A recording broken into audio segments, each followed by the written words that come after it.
اس کا تو صحابہ کرام کی زندگی میں تصور نہیں ہے، صحابہ کرام تو دور کی بات ہے، ایک مسلمان کی زندگی میں یہ سوچا نہیں جا سکتا کہ مسلمان جو ہے وہ نماز کو ترک کر دے گا۔ سیدنا جابر رضی اللہ عنہ بیان کرتے ہیں، مسلم شریف کی حدیث ہے، العہد الذی بیننا وبینہم الصلاۃ فمن ترک الصلاۃ فقد کفر، ہمارے اور کافروں کے درمیان حد فاصل جو ہے وہ نماز ہے۔ اگر تم نے ایمان والے کو دیکھنا ہے تو ایمان والا نمازی ہوتا ہے، اور کافر جو ہے وہ نماز نہیں پڑھے۔ آپ صلی اللہ علیہ وسلم نے مومن اور کافر کی جو پہچان کروائی ہے، اس کا جو فرق بتلایا ہے وہ نماز سے ہے۔ اقیموا الصلاۃ ولا تکونوا من المشرکین، رب العالمین قرآن مجید میں فرماتے ہیں نمازیں قائم کرو، مشرک نہ بن جاؤ۔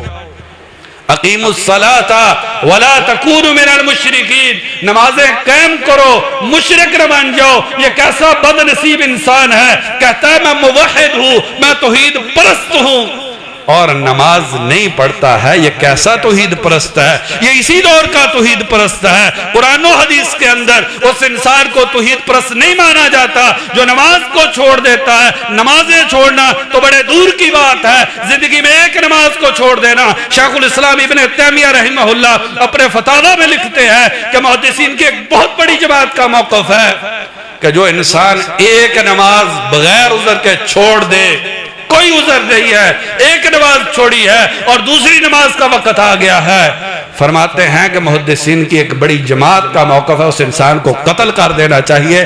اللہ کی زمین پہ ایسے بدبخت کو زندہ نہیں چھوڑنا چاہیے۔